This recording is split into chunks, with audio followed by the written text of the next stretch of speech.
Welcome to Talking in Stations, a podcast about EVE Online. I am Matterall here with the TIS crew for the weekend roundup. We got a lot to cover today. Some big news, finally. We're going to see a conclusion to this war as a final assault will happen against the 1DQ system that has the Imperium barricaded down, ready to defend. Pappy made announcements over the weekend. They were going to attack, full-scale invasion. It's going to take 2 to 4 weeks. If they can't do it in that amount of time, they're actually going to go back and declare the war over. Also, we're going to talk about Minmatar Liberation Day and who the winners were there. And we're going to talk about the big piece of news that came out today, far-reaching information on what CCP is going to be doing with development in Q4 and beyond. And you're going to like what you hear if you're worried about scarcity. That's going to happen in Quadrant 4.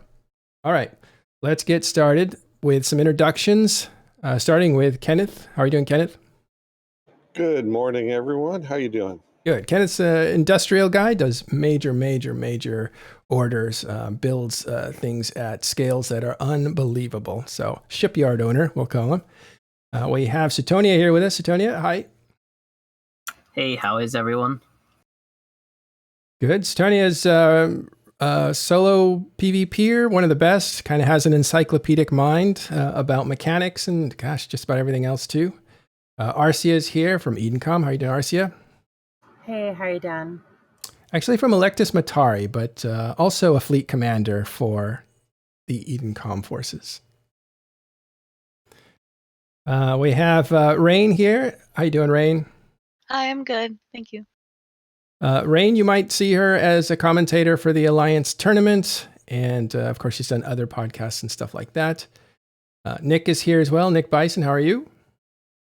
I'm doing fine. I'm actually doing something rather unusual. I'm actually playing EVE again right now. So yeah. Hey, you look like the real thing. You got like a gray shirt matching your mic and everything. Very nice. Oh, I'd like to claim some coordination on that, but nope, just pure luck. Yeah, well, it's the weekend. All right. Also with us is Khan, Estrella Khan. How are you? From DamFam.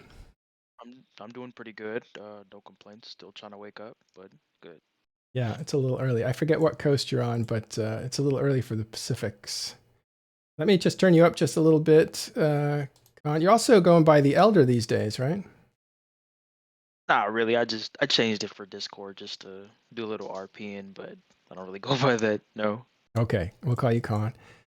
And finally, we have off screen Xiao Shen. How are you doing, Shen? Doing well. Hello. Army of Mangoes, nullsec player, someone that was on the we'll call it victim side of scarcity, so he can talk about that from that angle. All right, guys, welcome to the show. Let's get started. There is a little bit of review we want to do about the shows that we did this week. We'll do them very quickly, and we'll take up some of those topics as a group in just a second. So on Monday, we had a fireside breakdown where we took what the leadership of the Imperium was saying and tried to break it down for you.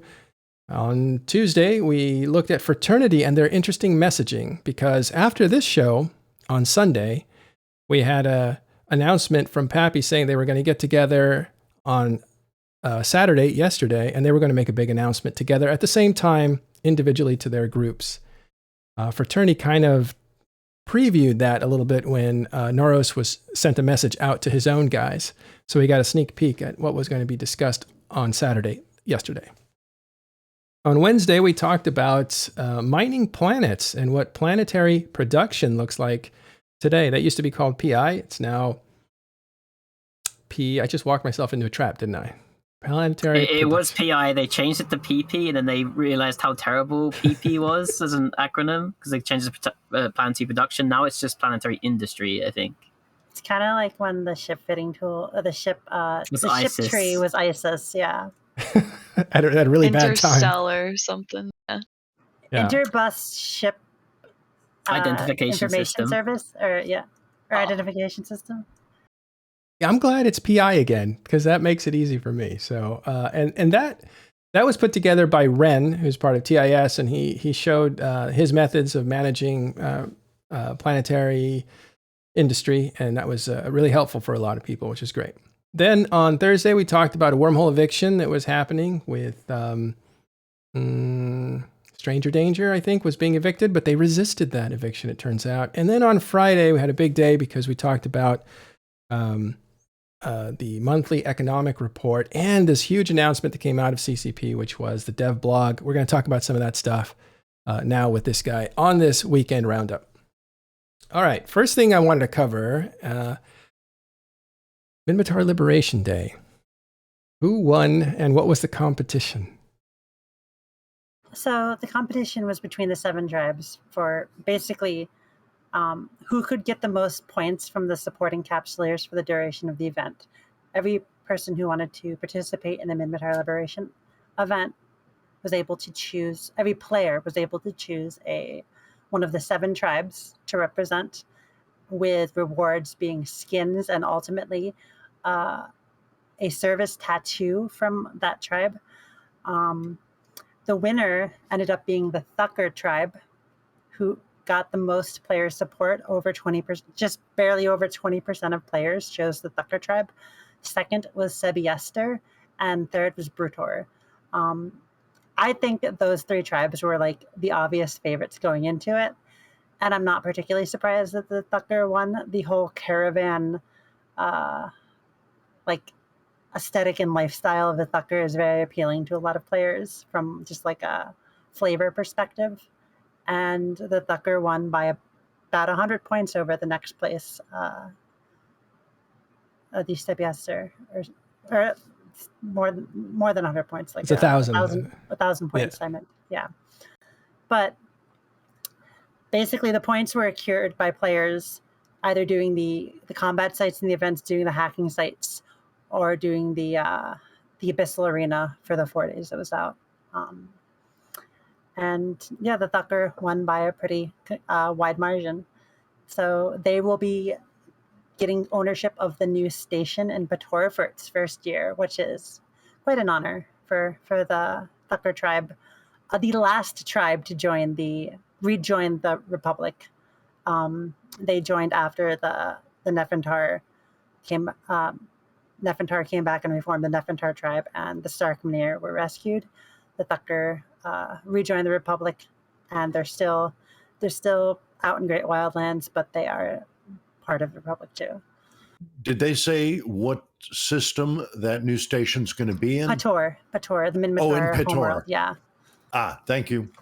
I wanted the Starkmanir to win because then it would be the only Starkmanir station in the game, because currently they don't have any stations. Yeah. The Starkmanir winning would actually be pretty interesting, because they're so few in numbers, lore-wise, because they're just who was rescued barely a decade ago, right? Just a little bit over a decade ago from the Elder Fleet invasion at the beginning of the faction warfare. They're considered like precious tribe, right? Like there's something about them. Because they were thought to be completely wiped out when the planet of Arzad 2, known as Starkman Prime to the Minmatar, was basically glassed by the Amar. The Amar basically genocided the planet, and they thought Starkmanir tribe was completely gone, the planet of their homeworld.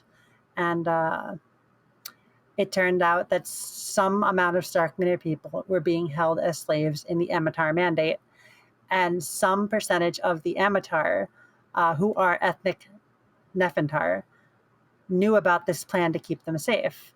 So when that was revealed, the Minmatar took a secret fleet they had been building and invaded, rescuing a lot of the Starkmanir, if not most of the Starkmanir from the Mandate, bringing them back to the Republic. The Nefintar, who were trying to keep them safe, went back to the Republic and reformed the Nefintar tribe, as said before. So that's how the Starkmanir and the Nefintar tribes came back to the Republic. But yeah, the Starkmanir tribe is very, very, very small in numbers. It's basically just the people who survived a genocide by certain people trying to keep them safe over the years. Isn't it awful when you have that word and you just can't find it? Yeah. I hate that. That happens to me all the time. I just woke up.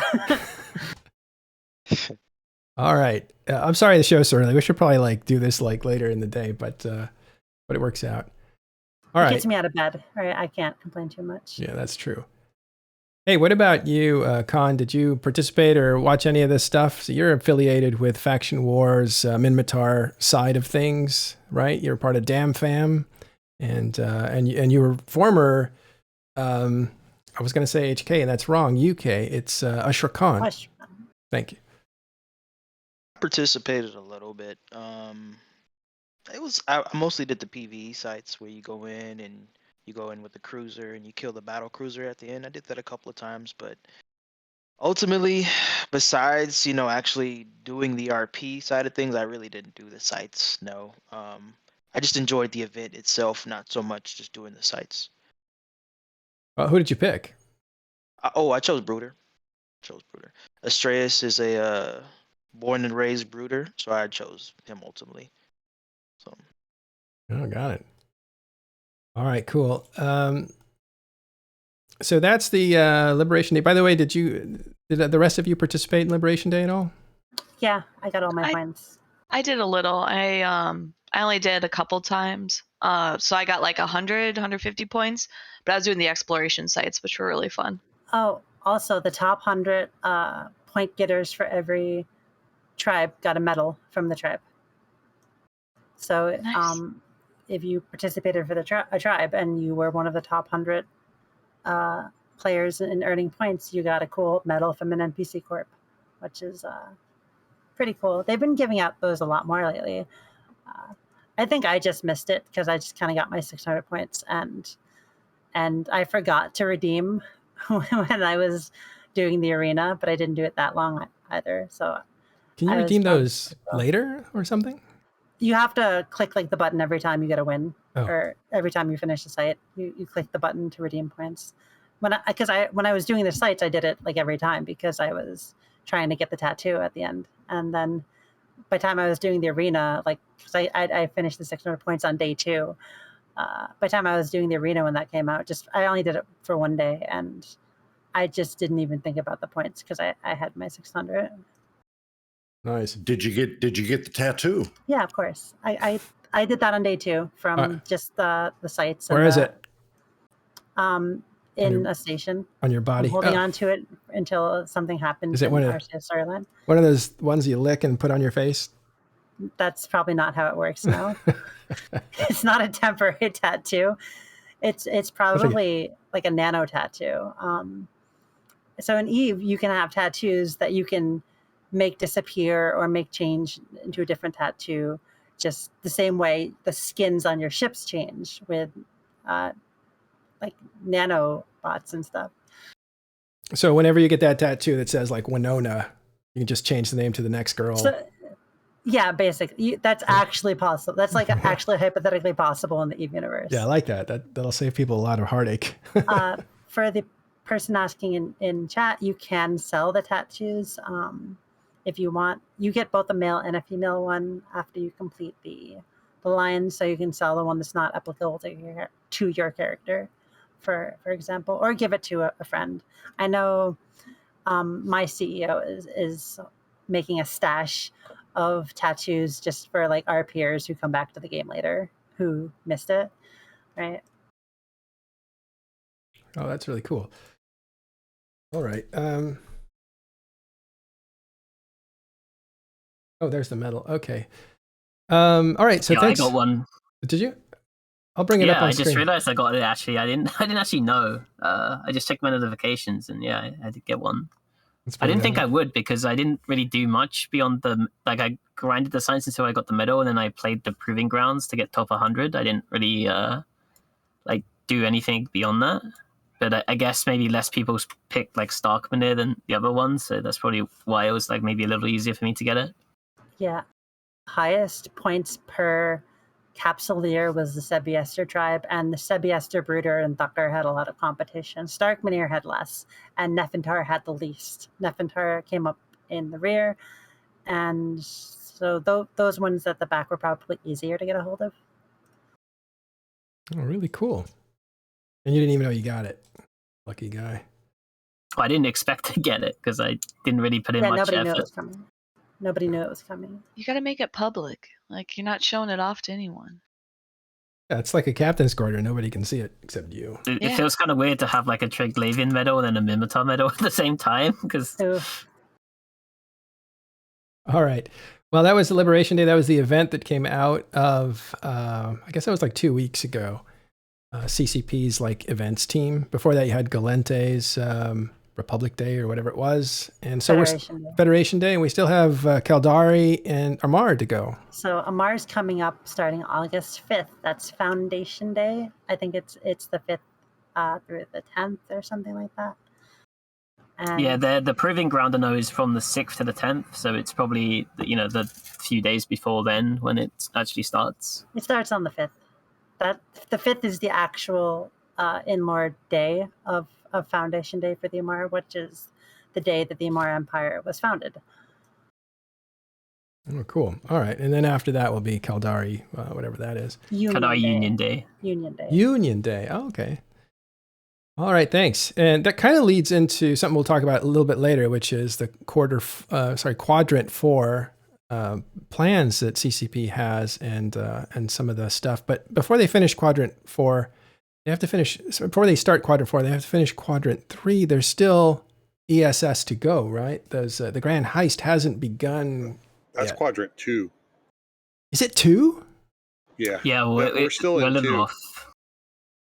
July is like the end of Quadrant 2 for CCP. Okay. It's like Q1 for them is February for some reason.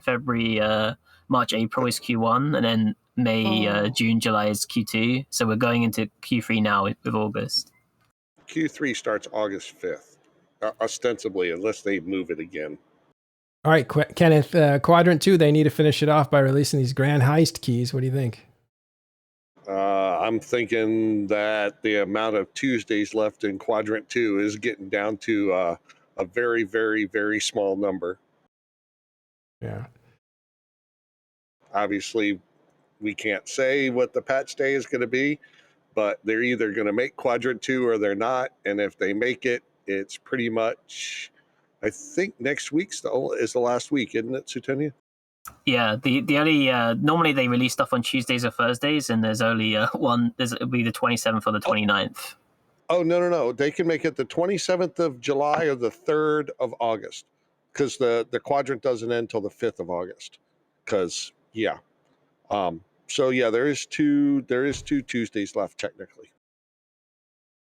Well, I was thinking about what fraternity leader Noro said, and he basically said 3 things. The first one was about the war, which we'll talk about in a minute.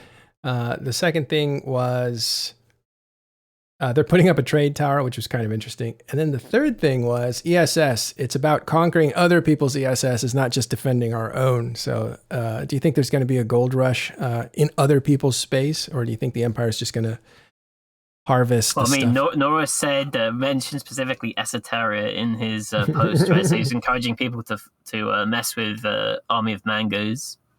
And also with the way the keys are set up, right? The quadrants, the area around fraternity space, like the keys they're going to get from that area of Losec are not going to be for their space. It'll probably be for the one of the other quadrants, right? So it'll probably be Esoteria. So that's you, Shen. That's your territory. Yep. I mean, like if fraternity stays to their word, they should be crazy busy with their war effort in Delph. We have like Tech 3 cruisers fleets going out every time a Sino-Gem reinforced. There's a potential of escalating to another M2 battle. So I don't think they will have full-on fleets, maybe just small skirmish people coming to Esoteria. But I think the next month for any Papi lines will be to focus on war. Yeah. And who knows, they could get destroyed in that war, right? And reduce their ability to harass you guys. But you're in there too. Hope. It was also mentioned that there's... Sorry, go ahead.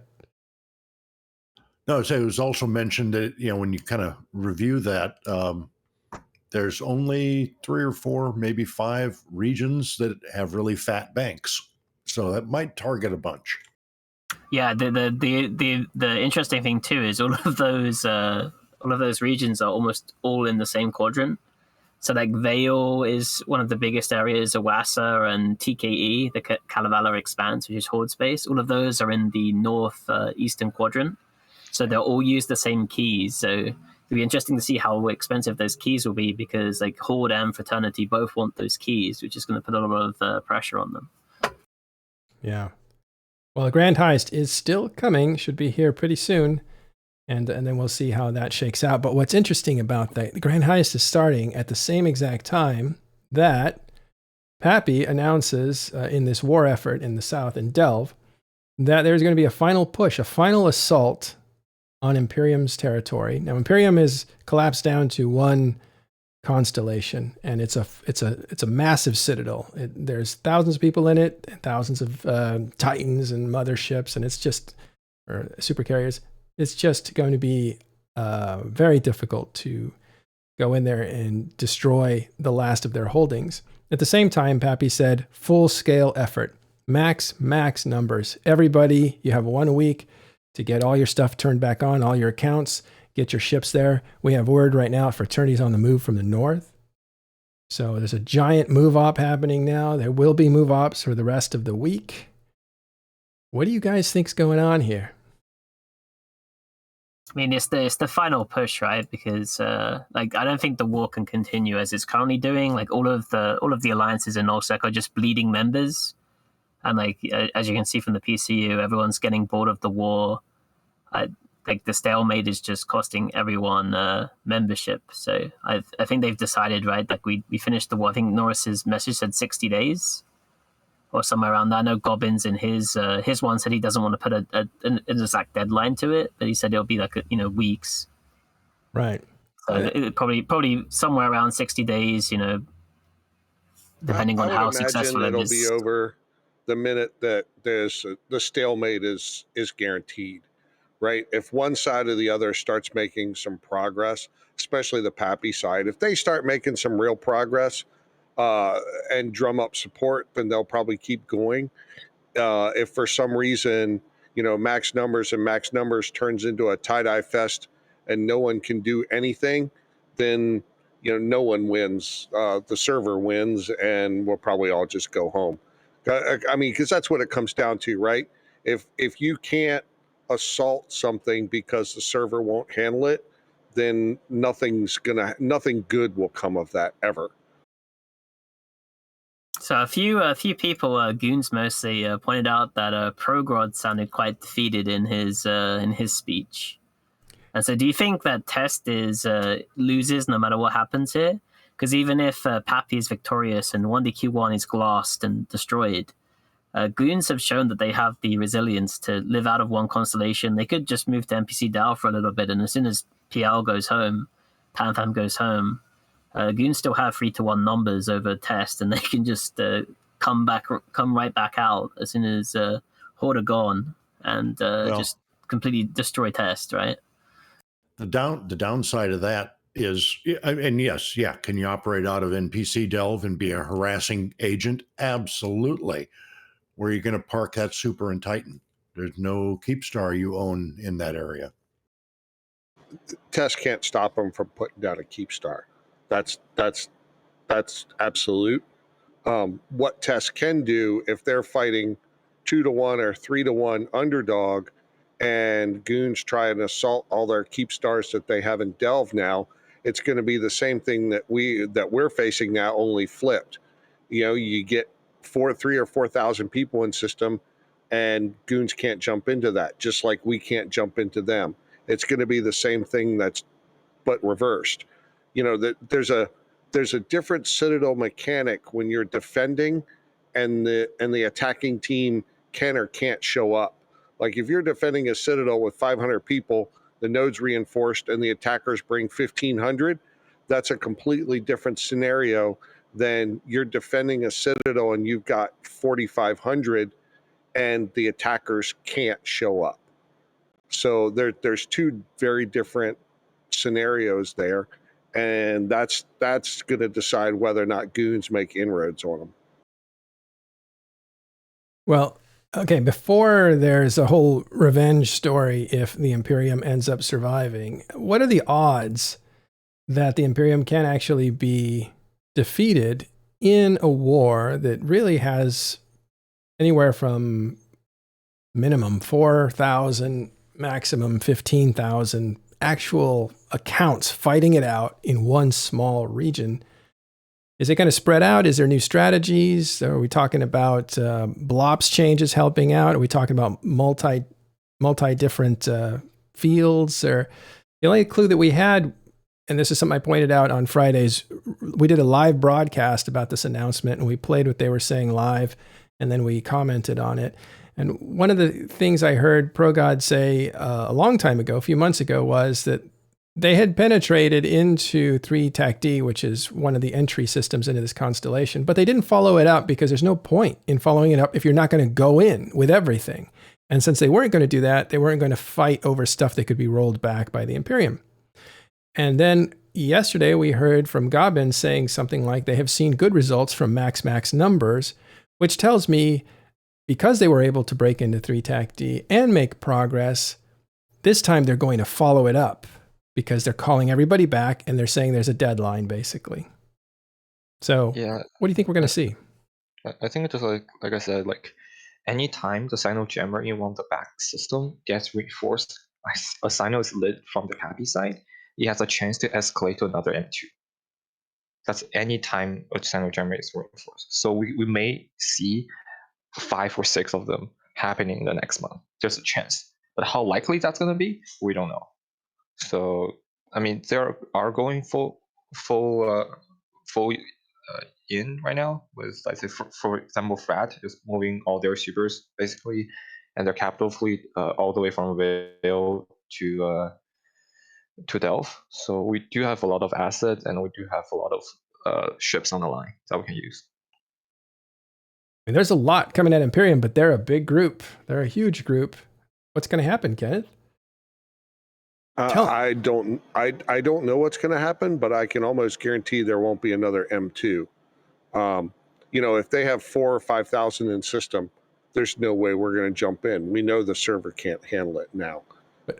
Then all they need to do is form to prevent you from fighting. Well, but also if we're going to make inroads in the whole thing and they form up 5,000 in 1DQ and we jam everybody in 3D or whatever that system is at the top of the pipe and take that system and reinforce all that stuff, now they have to split up where they go, and whichever side that they're on, we just go the other way. And you're just going to have to divide and conquer like that just so you have a chance of jumping in. I mean, because, just like M2, it's suicide to jump into 5,000 people. Not so much from a military point of view, but from a server point of view. Rain and Sutonia, you guys covered this. Oh, go ahead. You were about to jump in. Go ahead. Yeah, so, I mean, a lot of people talk about like the strategies and what's what and who's where or whatever. There's two big things Pappy have to focus on, right? You either take the gate in 3-TAC-D, and you take the iHub in 3-TAC-D, or you do the same thing in 1DQ. Nothing else really matters, unless they do like black ops behind the scenes trying to like reinforce iHubs on other parts of the constellation. But the real focus should be 3-TAC-D and 1DQ. And the thing is Imperium knows this. Obviously, I would hope they know this, and they are set up to prep for it. Like Kenneth said, if they're focusing everything in one place, then they either have to be really nimble to move, or Pappy has to be really fast to try and juke them. The other concept is, too, if you commit everything in one area, and then you get somebody behind the scenes, like I'm thinking those Cov-Ops sort of ships, because I believe they can ignore jammers or Cov-Op Sinos? Yes, you can always slide a Cov-Op Sino. Yeah, so I mean, that could be a strategy, right? Like you hit 3 different iHubs, force Imperium to split, like that could be sort of a strategy. But the thing is, Pappy has to either take down some sort of structure, whether it be, like a staging, sort of like that Keep Star, or, the jammers or the bridges or anything along those lines in order to make an impact, or they have to go for the iHubs. iHubs are only vulnerable for a set amount of time. Everything else is vulnerable 24/7. So that's where Pappy, being a larger coalition, might come into play, because they have, Fraternity, which is AU time zone. They have Euros. They have Americans. Imperium obviously has the same, but in smaller scale. So it's one of those. I just think back to how the fighting in Fountain started. You have to do nonstop fighting, and eventually the defenders only have to mess up once. The attackers can mess up a day in and day out. And so that's what I'm assuming the strategy is. Now how that will actually play out with the human factor, like it all looks good on paper or whatever. But that's in theory what Pappy has to do. Obviously, like if you ignore the server stuff and ignore like the people stuff, it should play out. But I don't know. I've said that like months ago, and obviously we're still here. Yeah, you and Suetonia were covering the war really well. You guys covered Fountain and kind of how it broke down. I think you guys recognized the pivotal fight when it was happening, and you went live. And then after that, it was basically a collapsing, really, of Fountain as Pappy kind of rolled in with some, let's call it heavy artillery, right? They brought in a bunch of dreads and stuff. Suetonia, what do you think is going to happen here? And do you have any predictions? Do any of you guys have any predictions on what's going to happen? I think, okay, go ahead. All right. Well, to be polite, I don't think they're going to break in. You know, everybody knows I'm not a Imperium fan by any stretch. I just don't see a mechanism that's going to allow it, given the constraints of people and game engine itself. It's unless the Pappy folks got something up their sleeve that's totally crazy, I think the mountains got a little too high. Anybody else? Yeah, I think Goons are probably going to hold here because, like, based on the numbers that were like shown around the announcement as well, like Goons logged in like two times more people than Pappy did, like during the town halls, as well as like just all of the busted mechanics that are involved. Like there's still the big problem, right, of the outpost that's on the 1DQ1 iHub, which is a massive problem because it means you can't take it with a fax because the Citadel will just kill the fax with the anti-cap weapons. So you have to basically intoses it with a subcap effectively. But Goons can just throw like Griffins and whatever they want at it, right? So Or a Super or a Titan. Yeah, I think they're going to hold. I think Goons are going to hold. Imperium's going to hold. I mean, I really hope that there is some kind of battle. I mean, I'd love to see 1DQ1 fall because that'd be really really awesome. And if it doesn't, it would at least be really nice to see just a bloodbath of trying to push Goons out. But yeah, like we'll see. Several. I don't really have a preference if it falls or not. I want like supers on both sides to die. Yes. Same like here. my ideal situation is like they completely wipe out super forces on both sides, and I don't care what happens to the system. Yeah, that won't. I just don't like supers. Kenneth, that would make you very popular since you can build them. Yeah, but that won't happen, period. You just don't think that anybody's going to risk their arsenal in this fight because they're not going to trust the servers to hold. I think that's what you're saying, right? To a certain degree, right? If we could jump into 2,000, that's massively different than jumping into 5,000. Yeah, but losses are fine as long as they're justified, but losses because the server died or overheated or whatever you want to call it, is that there's just no sense in that. Well, that's just maddening at that point. I do think they're gonna probably attack Test afterwards. I think Test is next regardless of what happens, right? Even if Pappy are victorious, 1DQ1 falls, I'm pretty sure Goons form. I mean, Matania said pretty much right, they're sticking around in Delve. They're not going to Saranen. They'll be in NPC Delve. And then even if Goons don't have subs, supers, like Kenneth said, like they can easily put down a keep star because like Goons have 3-1 numbers versus Tests. So unless PanFam are willing to take a wormhole down every single time Goons do anything in Delve, which would start getting really I'd say like it'd be the stalemate again, right? I think Test is definitely going to have a hard time no matter what happens. Well, not just Test, but Legacy as a whole would if it turns out that way, assuming Imperium survives more or less intact. If they survive, but like everybody's just been beaten to death, different story completely than if they survive with the majority of their heavy assets in place. If that's the scenario, all of Legacy could be in trouble. All right, Khan, I know you don't have a dog in this fight. You're watching it from an asteroid belt out there in low sec. You care what happens? Honestly, no. Just the scale that these alliances are working at is just like so far to where I could even attain. So not really. But one thing I do kind of find interesting, and I kind of want to ask somebody who might be a little bit experienced with it, is what's going to happen with the trade network that Test has? Do you guys think that goons might see a chance to possibly ally with Fraternity to put some pressure on their tax haven that they have, or do you think that they'll continue to work with Test to keep that income flowing in? Because I You do mean the believe, TTT? yes. I think the Matani. I don't know if you watched the meta show that was on Friday this time around, Matterall, but I think the Matani touched on that a little bit. He said he doesn't really care about the TTT personally. He said he strongmanned his way into it by just demanding 20% or something. So I'm not really sure. And I think he was patting Norris on the back kind of for sticking it to the TTT and Villy in some way. So I'm not sure what Goonswarm would do, because I mean, if they want to keep claiming that 20%, then they should attack Fraternity's Keepstar alongside Test and Goonswarm. Although, not the Horde, but then Horde are also allied to Norris, so it's kind of weird in that way too, right? A lot of things can happen. And then you right? still have PanFam to deal with. They'll pick a side. And you're nearby.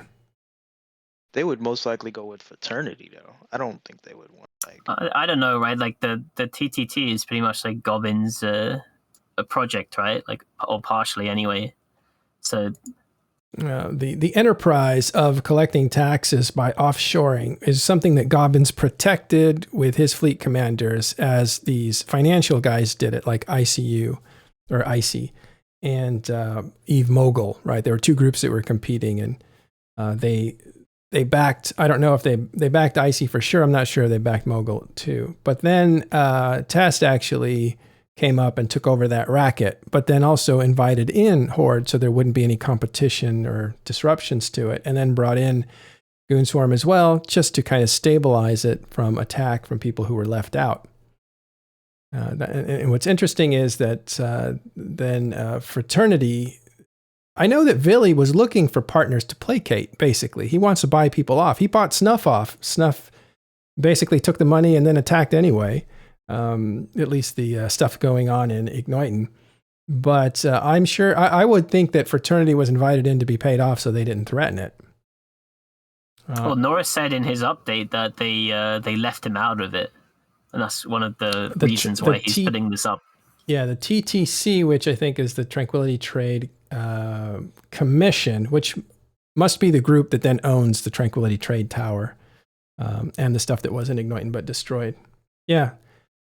I'm not sure what the actual technicalities are, like if they have seen any money from it, but Villy was somebody that was eager to pay people off in order to keep the stability. Well, when the TTC was originally crafted, right around that time was when Test and Fraternity had that war in the south, so it's likely that Villy probably left them out of it because of that. Sure, and they were in Oasa at the time too, or even they weren't even in Oasa; they were pre-Oasa. Zhao, what's the geopolitical between Fraternity and Test? I didn't think it was all that friendly in general. It's basically when you have a common enemy, you have to stay together. Well, I understand that, but Test befriended Army of Mangoes, right? Yeah, so at the beginning of, when we joined SOM, the Frat and the Test War, we were first alongside with Frat. And then I think we got either backstab or some sort of of drama happened, and then basically there's a huge like negative going in both sides towards each other. I mean, one of the things is a lot of fraternity people, they are people who got evicted from Serenity server. So I don't know how much that played in part with it, but so basically we got like evicted by fraternity, and then we joined test, and then we fought with test, and test won that war, and then we got omissed from that. Now and isn't Army of Mangoes and Fraternity are basically the Tranquility versions of the two big groups on Serenity as well? Is that correct, or am I a little off there? They're like Bob and Goons back in the day, I believe. I mean, right now, like Loosely. we're not their size. It's the size is not correct. At least they're way bigger. Right. Yeah, I'm not talking size. I'm just talking general geopolitical leanings type thing. Basic hatred of each other. Yeah, basically. Okay. There's yeah. we don't see a way that will clear up anytime. Not anytime soon, not anytime in the future. There's no way that would be blue with fraternity. Yeah. Yeah. Here's a comment. Is like the blue donut sappy. Real quick, the blue donut thing, we had a really interesting episode. I'm sure it's lost to history now, but where Shen explained actually that on Serenity, the people that won the server and took it over and created basically a Pax Romana, where they pacified the server and dealt with little uprisings here and there, was the one group that was singular. And so the equivalent to that on Tranquility would be if the Imperium wins, that singular group takes over the entire map and then suppresses everybody else. That's what went on in Serenity. The group that lost was the coalition of smaller alliances that were up against the big alliance. Go ahead, Shen. So yeah, I think just like Maro said, it's a whole coalition of fleets attacking PIBC, and at that time PIBC was too big to fail, and we basically won the battle 4-9. And I think over 2 months we clear out most of the nullsec. So we're kind of burning the content really quickly. Yeah, but so that's when I think a lot of people fleed from Serenity to Tranquility. And after that, there was like a lot of NPC nullsec cleaning and wormhole cleaning and stuff like that, but there's small fights compared to like the big ones. So, I mean, if we're looking at a post-war scenario, we can have Serenity. This is going to be really funny because I'm flipping it on its head. What people say, if Imperium wins, they can literally take over the rest of the map and create Serenity. I mean, I don't think that's the case there, right? On TQ anyway. I mean, this is the thing with the difference between Tranquility and Serenity. There's only one time zone in Serenity, so there's no time zone tanking, nothing like that. That's right. It's either you win or you lose. It's like I think a lot of people hate time zone tanking, and if you go to Serenity, there's no time zone tanking. It's a form. If you have if you have more power, then you win. If you don't, you lose. It's straightforward like that. There's no trick. Got it. Suetonia, you were saying? I was just saying, like, I think Goons have said they don't want to like conquer all of nullsec. So we take them at their word, and that's okay. All right. I don't think they're going to conquer it either. That's not really their style, but the point is the example of the blue donut or the Serenity and all that stuff is actually reverse of what people say here on Tranquility. If Imperium wins, that looks more like Serenity than if the coalition wins, that looks more like what would have happened if Serenity had gone a different way. I'm not sure the outcome of this war could lead to a Serenity-style situation at all. I think the servers are just too different. Yeah, totally. I think even if Imperium like won hard and came out like stronger than they were before, I don't think taking over the whole map would even be viable on the off chance that they wanted to, which they probably don't. Exactly, because of the time zone thing that Shen pointed out and stuff. Yeah, that's why I warned you guys I was going to be facetious. Oh, it's not just that, but there's a different culture, right? Like on TQ, a lot of people love fighting and content a lot more. I think Fulcrum said that was like a big difference between Explain TQ that. and Serenity. Yeah, I agree with that too. So on Serenity, there's a lot of people who just like to farm and farm only. So a lot of times you see, like, say, if we do a max farm on Tranquility, we will get the same amount of people that we get. If we do a max farm on Serenity, we get the same amount of people we will get on Tranquility, just because a lot of them just don't fight. They just want to crab, and on Serenity we have no problem with that. I guess it's like the philosophy of sandcastle building versus the philosophy of good fights, right? And Yeah, a lot of times a lot of us lean more towards we want fights. Yeah, a lot of times we think about, like, in terms of safety and efficiency, right? That's what in their mind. Tranquility. Yeah, I'm realizing I'm on the wrong server. I should be on Serenity, right? Because I want people to get along, and I want empires to be built and all this other stuff. And, I mean, it's already built. It's already built. Yeah, I think I need to be at Serenity where there's peace and farming. Right, that's my background. What would you report on then, Matterall? Another stories. Day, here's your weather. Yeah, everyone's getting along. You did weather reports. It worked out. I love weather reports. I agree. I feel like the Eve universe that we're like this universe Eve is set in just doesn't do peace and harmony very well. You know, despite the names both Tranquility and Serenity, yeah, totally. It is not tranquil. It is not serene. It is a place I wouldn't want to live in real life, because it's a terrible universe where everybody dies. Those are sarcastic. It's fun in a video game. Yeah. I mean, that's all throughout Eve, though, isn't it? You know, like Providence Eve. And New Eden. Eve players and drama. Name a more iconic duel. We haven't tried peace yet. You need to give it a chance. See if you like it. All right, I'll play SimCity. I mean, with recently there's some sort of drama happening in Serenity, just small political one where, I mean, we're still in a coalition, so there's other alliances. There's a small fight between two alliances, and PIPs was trying to help out, and one of them just said enough is enough, and they declared war on PIPC. And as you can expect, most of their corp just got transferred to PIPC right away. There's no time to wait, and there's no way for anyone, to be honest, at this point to really like do a flip. I think just too much weight. Too much weight on top of them. Okay. All right. Yeah. Yes, Araya says that I'm a Death Stranding fan. That is absolutely true. Not a very peaceful place, but it's tranquil. Okay, so let's move on to the big story, and this is Scarcity and the July update that came out. Can you describe what was in that? Do you guys want to? So then we can talk about it, Kenneth. Do you want my cynical point of view?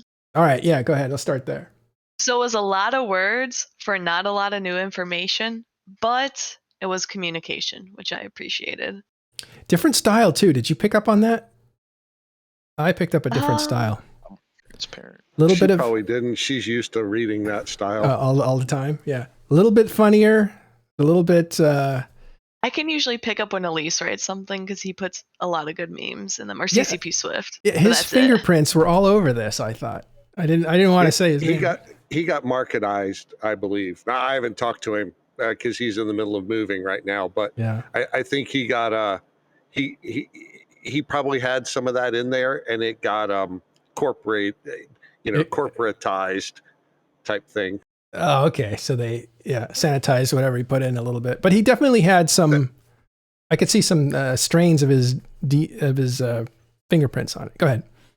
That's one thing I learned after I joined the CSM, and why the dev blogs kind of slowed down after a while, because the way that CCP treats a dev blog versus a forum post versus a news article is vastly different.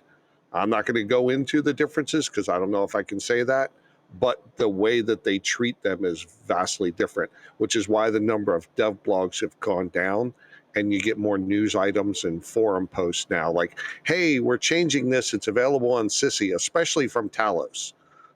You just got that forum post of this, what's going on. Go check it out on Sissy. And that's all due to how CCP handles the different communications. Yeah, that's Team Talos, which is specialized in ecosystem and balance. Their announcements is what you're saying. But I will say that they have been beaten over the head by the CSM for probably the better part of 6 to 8 months to put something out. We had the note that CCP Rattati put out at the end of the year last year, kind of acknowledging scarcity and what was going on. And basically the day after that thing was put out, we started beating them up for this. And, it took 6 months, but it's just that, they don't want to over promise and under deliver. But at the same time, you have to let people know what's going on.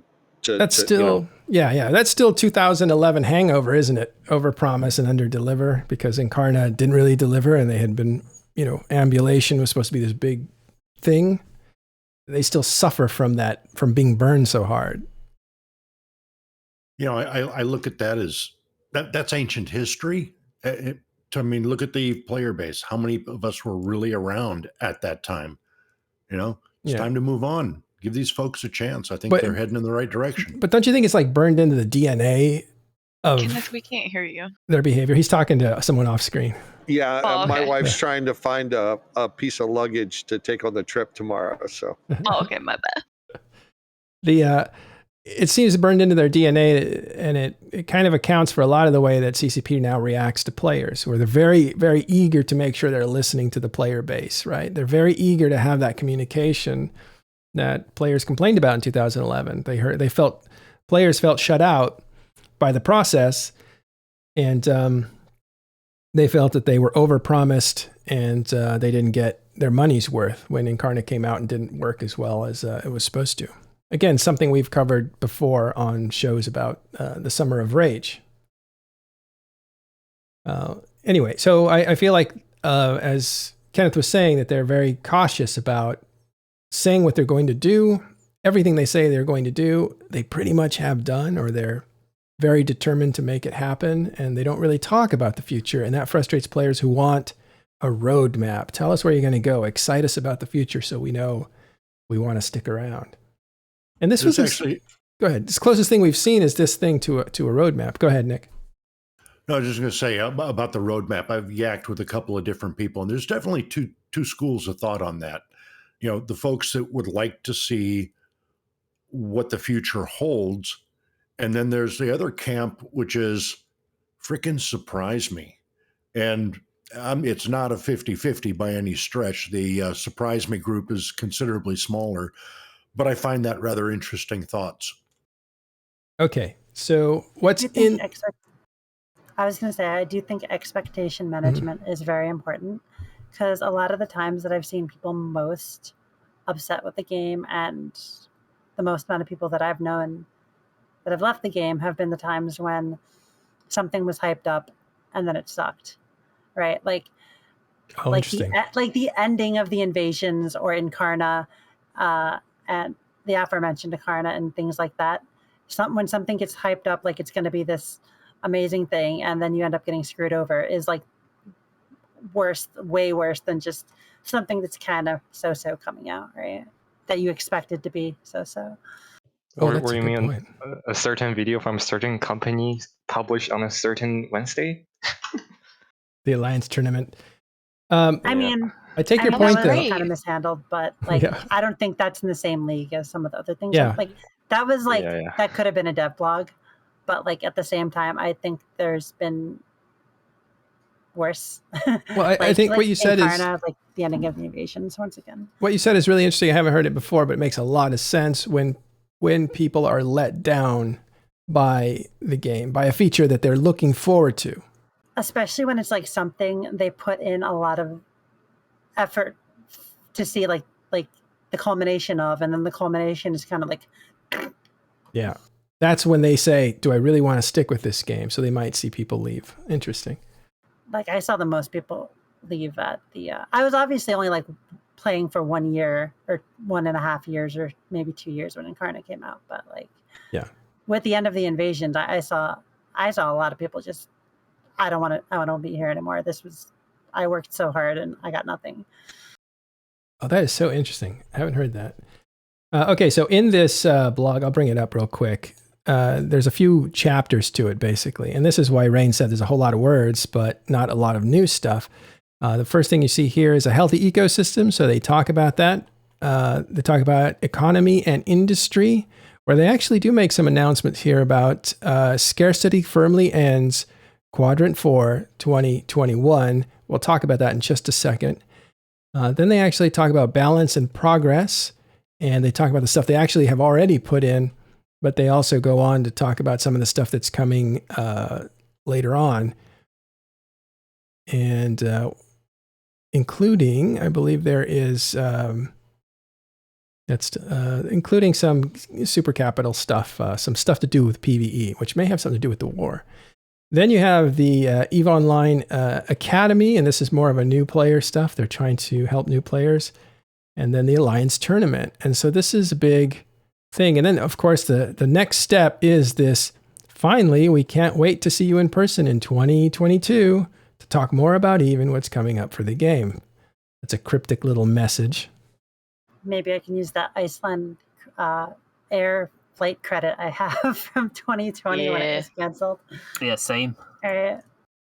Yeah, one thing about that statement, it says in person, not just we can't wait to talk to you about it, but it says in person. That's a hint. Eve meets are super fun, and I've missed them. Oh, can I plug an Eve meet real quick? Eve New Orleans, August 12, 13, 14, 15, something like that. Yeah. Come on down and eat some crawfish with us. You going, Rain? Yeah. Oh, Me cool. and Kenneth are going to go. Yeah, Delana's from there, so she'll be there. I think ProGod's from the area, so he'll be probably around. ProGod, DJ from PL. Yep, he's in the area. I think Creature lives down there from Test. Yeah, one of their FCs. I'm sure there'll be some goons around somewhere.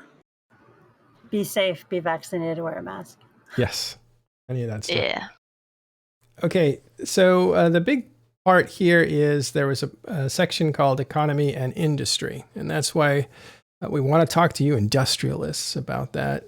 And first, maybe Kenneth, since you're on the CSM, if you want to just broaden up the topic, what are we looking at here with changes that are coming for the economy and industry? Okay, well, I mean, obviously, can't talk about that stuff, what's actually coming, but just reading into what's being said here. Scarcity firmly ends in Q4 2021. That does not mean back to Workwell's Online of 2018, right? I talked about this, I think, on the Friday show. Right now, CCP knows exactly how many minerals and how many input items are used every day. And the goal will be to, at some point, get to a homogeneous isn't the right word, but get to a point where the amount mined and the amount used per day is roughly equal. Right now, we're at a point where the amount of minerals and ore available is much less than what's used. So the stockpiles that were built up are all going down. Now, I don't think in Q4, we're going to get all the way back to 100% so that the amount mined is equal to the amount used. I'm sure they're going to creep up on that number. I can say that freely because they haven't told us that number yet. So this is purely me just speculating, but I'm speculating somewhere in the 80 to 85% range. But then you look at one of the bullet points and it says rework of the industrial index, including greater choice over the distribution of resources.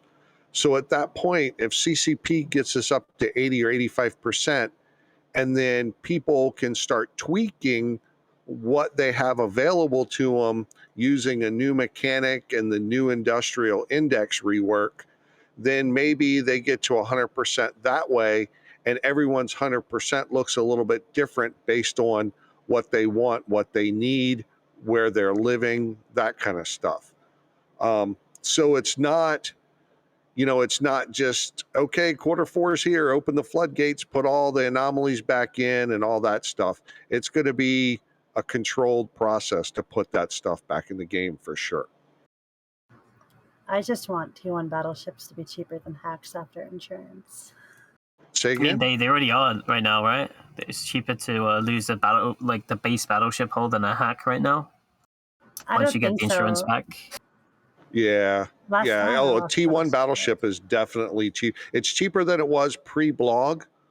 It's not cheaper than it was pre-war, but it's getting there quickly. Yeah. I'm just going off of the fighting we had in Pochven before, where the Typhoons cost way more than the Cerberuses. We did look at the Yeah, but- battleships. By the way, all battleships are equivalent to before the announcement of the expansion of production, except two, the Minmatar. There's two Minmatar ones that aren't quite there yet. Is one of them the Yes. Typhoon? Well, okay, and Don't so remember. we're talking about JITA value and pricing and this kind of stuff. That's all great. I strictly rely on build price, right? I don't care if it costs 200 million to build it and some crayon munchers putting them in JITA for 600 million and people buy them. Good on him. But if someone that's buying something isn't smart enough to realize, hey, I'm paying 200% markup here, well, then they get what they deserve.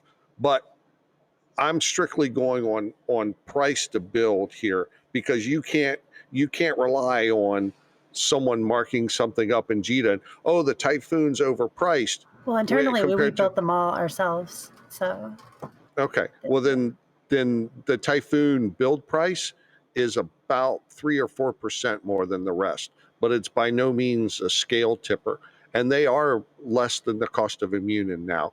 The guns will be a little bit more, and Morfight is horribly expensive, which will push the large gun price up much more than the medium guns, but they still like the shouldn't be full fit crazy, ship.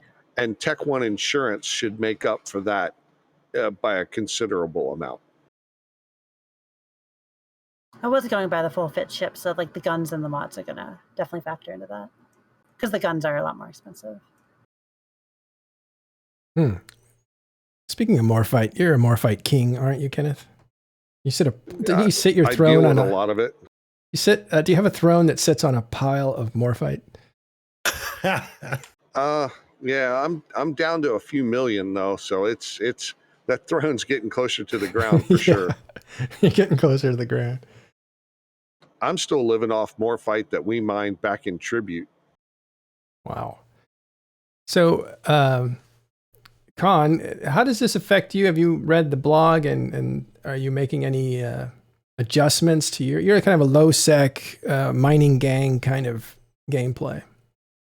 Well, I do kind of both. I do high sec and I do low sec. As far as the update goes, it's really not gonna change much of what I do, and it doesn't really like get me excited. The fact that there's gonna be more asteroids and belts, I mean, it's cool, but usually in low sec, I'm in anomalies. I'm not really usually in the belts themselves. And the only real thing I personally am excited about is the moon ore compression factor or feature. That's really gonna help logistic wise if I ever like mine outside of the main system that I live in. But I am excited for this update for new players. The moon ore compression is gonna allow them to be able to mine a little bit better. And be able to haul it to wherever they need to go. I've heard a lot of new guys, who usually mine in like coveters or retrievers, have a issue with not being able to reprocess and move it to where they need to go. With this update, it's going to allow them to compress it and move it, pretty easily. And then also too, I am a little interested in this new redistribution industrial index. A little bit of speculation, and I'm thinking that CCP is doing, if they do add it to HiSec, is maybe they'll do like a iHub that's similar to faction warfare, where you can donate like a deposit. Like, to give you an example, in faction warfare you have the infrastructure hub that you can donate LP to, that increases the LP level or LP payout that you gain. I'm kind of thinking that maybe they might add that to HiSec in a way, to where the HiSec people that live in that system, to increase the resources, can maybe put in something there to, increase the industrial value, possibly. Yeah, maybe. But that's really the only two things that kind of excite me, I guess, what I'm trying to say. Yeah.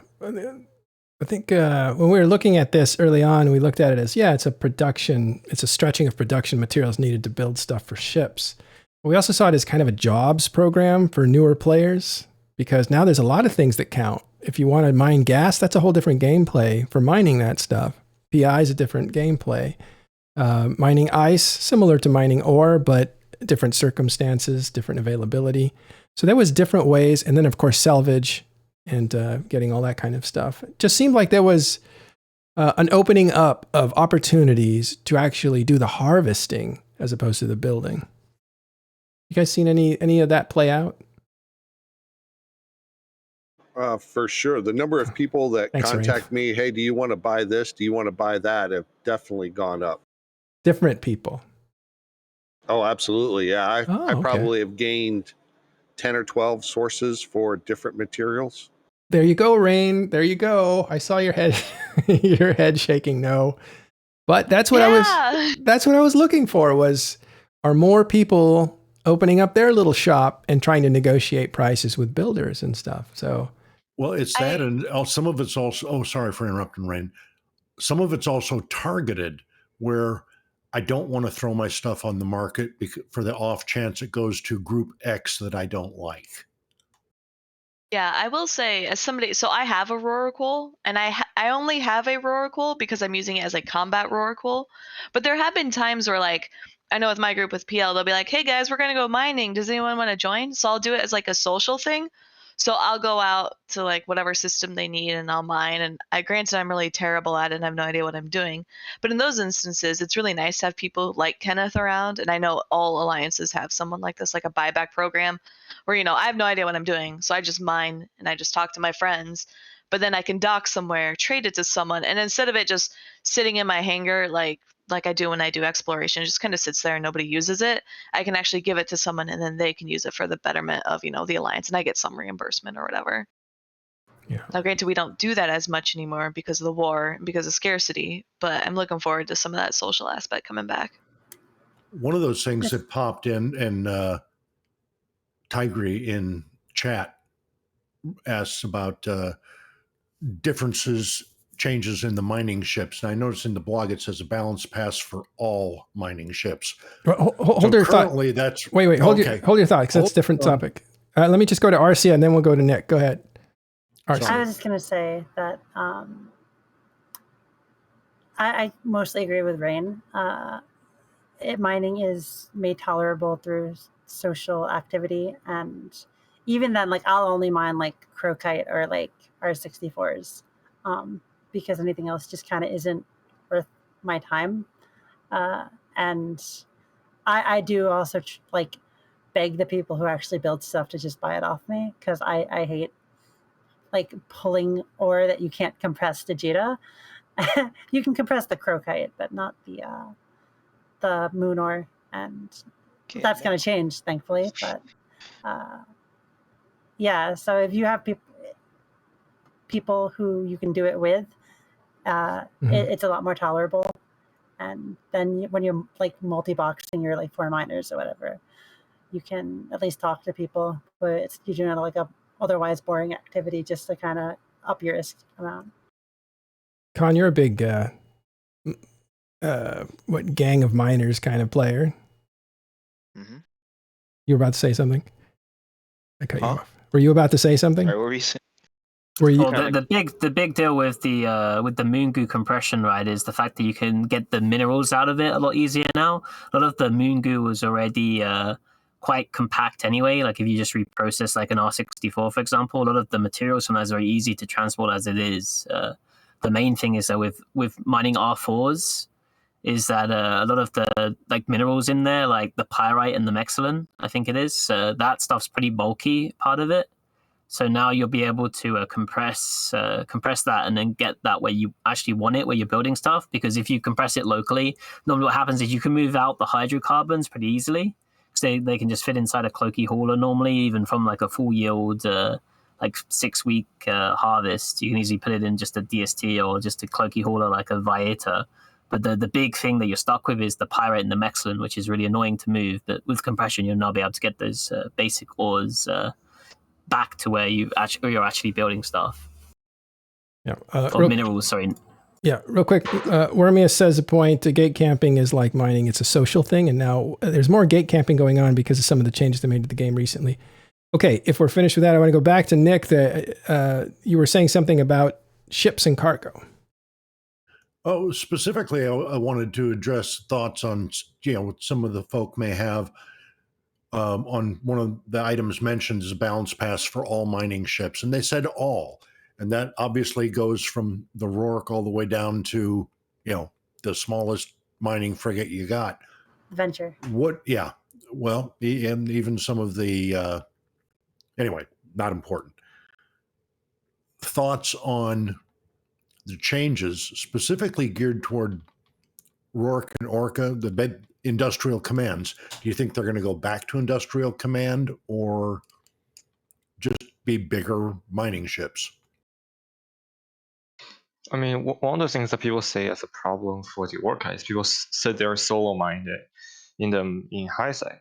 The main reason that happens is all those other barges are too thin in their paper tank, right? So it takes one catalyst to pop a coveter, right? If you make those barges tankier, then people will choose to sit in a barge and sit in an Orca. I mean, the yield is about the same, to be honest, with augmented drones on Orca, but it's like 10 times, 50 times more expensive than a coveter fitted.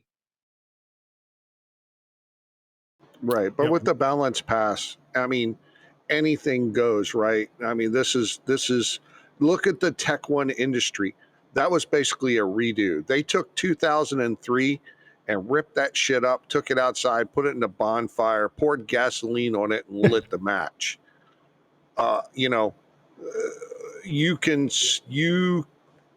can look at this, right? Because once you redo industry, they've redone the genetics of the ore itself, and now they're working on mining. People right now, and in general, their minds are thinking like 2018, just transposed to now. But you have to look at what they did to the DNA of the ore, what they did to Tech One industry, and think about all this stuff in that frame of mind, not, hey, we're just moving moon goo and gas compression over. We're just increasing the quantity of resources. We're just doing a little balance pass. Oh, yeah. So you change this bonus from 1% to 2% thing. Think of it as taking the mining ships outside, ripping them all up, pouring gasoline on them, lighting them on fire, and starting over. So think more along those lines. Broaden your horizons a lot. Ooh. Oh, my mind's racing now with just crazy ideas. Just try not to use all the tinfoil. People still need it to cook with, but I mean, a lot of what I've seen is all like, this and that, but people aren't opening their minds nearly enough. One thing I do hope they do is they take away the fleet hangar for the Orca. And if they are going to make it like a command ship, combine that fleet hangar maybe with the ore hold and just allow people to drop directly into the ore hold instead of having the Orca have to move it from the fleet hangar back to the ore hold, and that would help. Oh, go ahead. No, I was going to say, I like where your head's at on that, but I wouldn't, if it's going to remain an industrial command ship, it would still need the fleet hangar for distribution of things going back to the fleet. I could see that, but allowing, your mining fleet to drop directly into your ore hold, I could see that as a plus. And taking away the fleet hangar nerfs the Orca in non-mining applications. If you're using like an Orca to live out of, like an Orca with the cloak to live out of, like somewhere, you can use it. You can like yeet it out and use it as like a mobile base to store stuff or to refit off of and such. I see a lot of people run two Orcas and they refit off of each other. And like high sec war deck shenanigans where you like deaggress, put your ship in the Orca and leave. That's the ship maintenance bay, but that's a whole different topic that needs to get fixed. The same with the bowhead, but we can argue that later. By the way, do you see incursion guys are getting their bowheads destroyed with all their stuff in it. And it's huge paydays for that kind of thing. So much so that the incursion guys have had to change corporations and are probably going to have to change alts just to wipe away that history of being super rich and vulnerable as they transport themselves to different incursions. Well, don't put all your eggs in one basket. Be careful. Like if you have something so expensive, you have to be careful with it. Have somebody scout for you if you don't have like another scout character. Oh yeah, some of And those things have amazing tanks if you actually tank them instead of put cargo expanders on them. Yeah, they do. Yeah, they have do. Webbers and scouts and. Yeah, I mean, this isn't just a basket of eggs. It's like a chicken farm. We're talking chicken farm prices. They're like tens, hundreds of billions destroyed in one cargo vessel because the stuff in there is so valuable. I mean, if you put 100 bill into a single freighter, then that's on you. Yeah, that's and also bad life choices. And the bowheads only almost use like high sec or low sec. And also like when you can use capitals to jump around, and the ship maintenance bay on bowhead is not that much larger than a capital ship to be in general. I mean, you can use capitals in low sec too to jump around. Yeah, it's safer in low sec. I used to use Archon to just move a lot of my ships between stations. My largest gank, it was a bowhead for sure, by quite a bit. Well, a bowhead's, just to explain to people who aren't familiar, a bowhead is a type of freighter, but basically it carries ships that are already put together with modules in it, and it's like a suitcase for an arsenal of ships that a person has. So incursion runners like this because they can transport their little arsenal and groups of ships all put together and ready to go. And for the roll call, I would actually like to see like the roll call's role to be separated out into two. Like one is for boosting, and maybe they can introduce another ship that's only used for mining. So there's a distinguished difference between the two. So people have a choice instead of just changing the one and then like if you have to take away one thing, there will be a group of people complain. Okay, I did see a bowhead get ganked and had some valuable stuff in it, but the stuff that's really valuable is actually not traveling in bowheads. It's traveling in blockade runners. My bad. Or just a prospect, you mean? Well, I've seen incursion people with that recent kill mail. Ships in their bowhead. But yeah.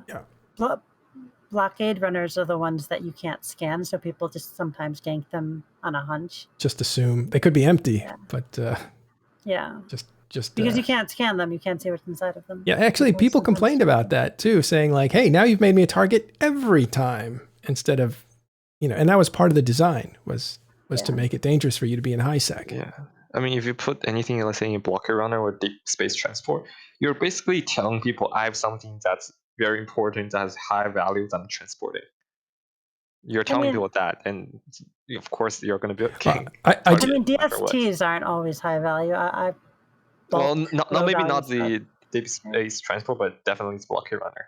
I'm gonna bring in blockade runners. I use two for like going really fast because if you fit like two hyperspatials on them, they warp like 12 AU a second. So I'm bringing in Ren, who is a little more familiar with that story of.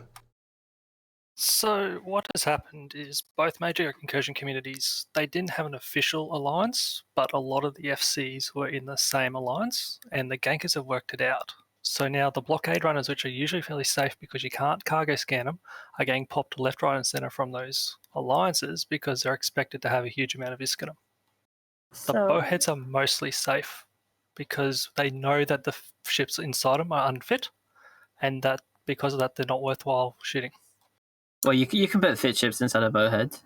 Yes, but incursion runners do not do that, at least at the FC level and the level where the ganking What he means is they take the mods off. They just leave the rigs on. So they're fit, but rigs, but all the abyssal mods and all that kind of stuff, that's what they put in the blockade runner. Oh. But people are still ganking both. And they're getting decloaked by like a lot of stuff or something on the gate? No, they're ganking blockade runners. So blockade runners are usually safe because people don't know what they're in. So it takes 140 mil worth of tornado to gank a blockade runner, and it might be empty.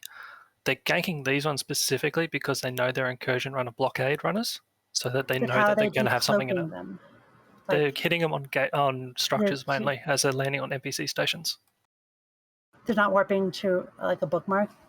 A few of them got done like that. A few of them were just stupid and doing various things a bit slow.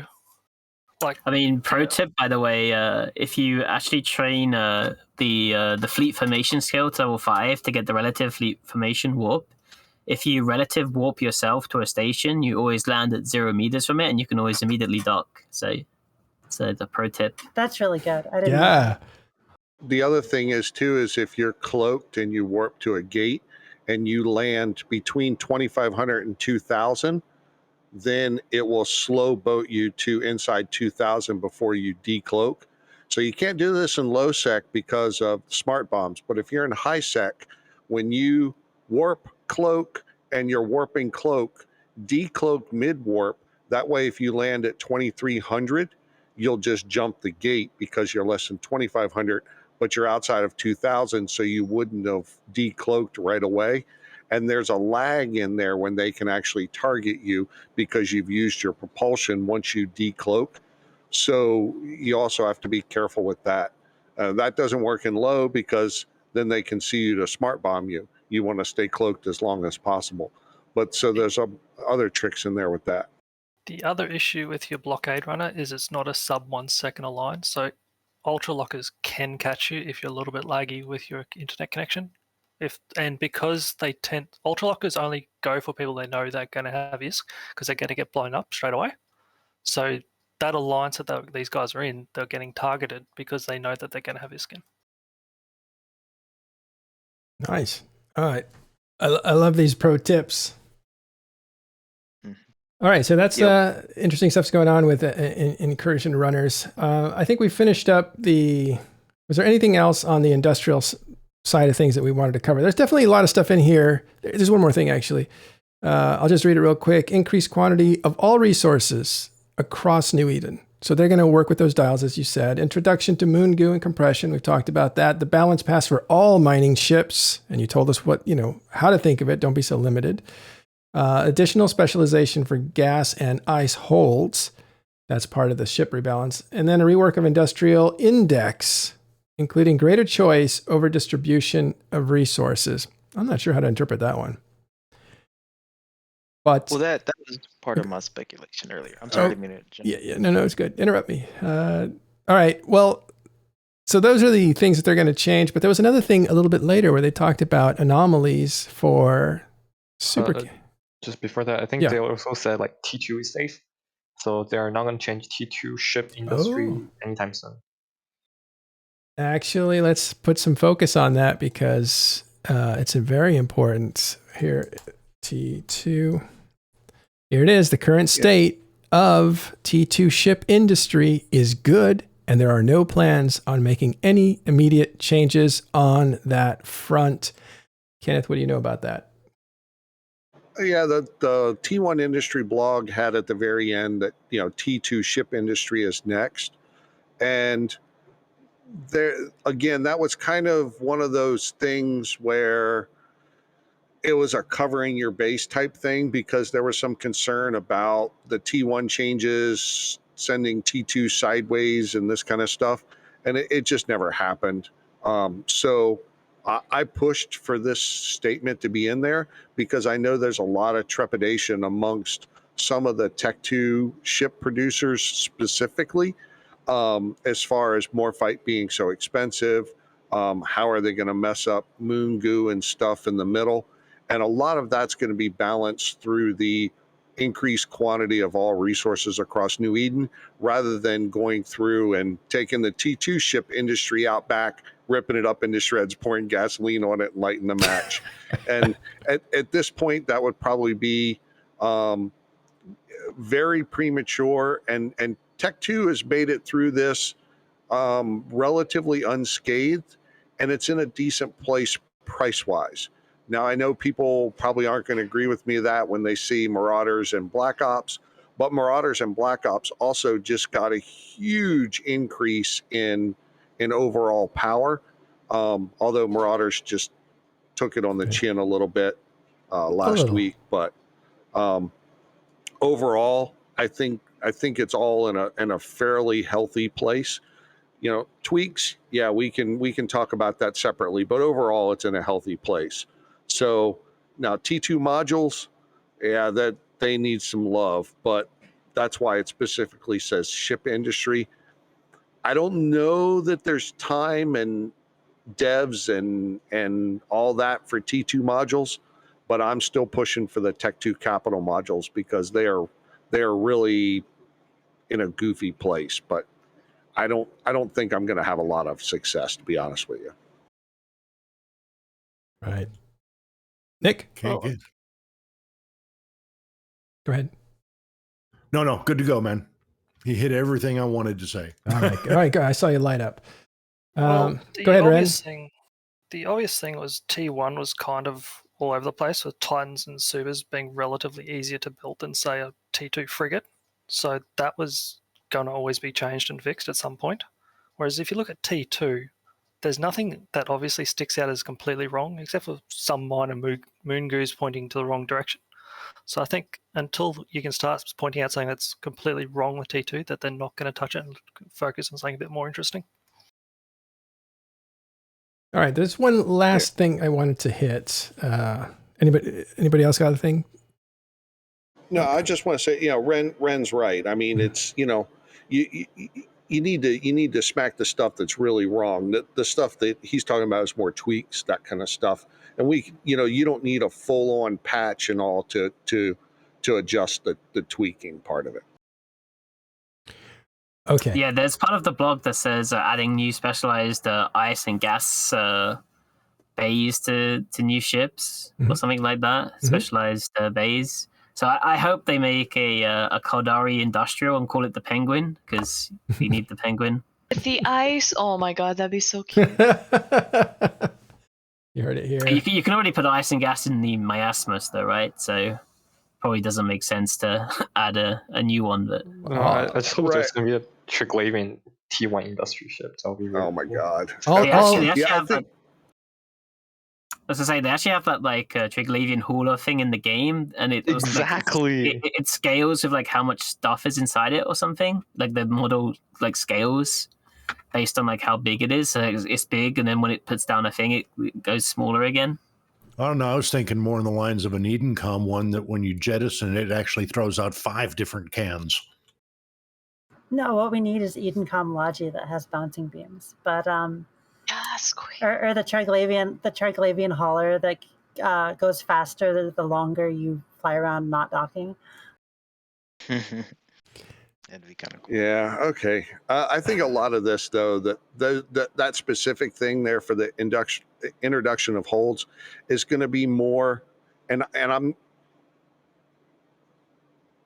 actually, I better not say anything because I'm not sure, but just they could use that to tune mining ships, right?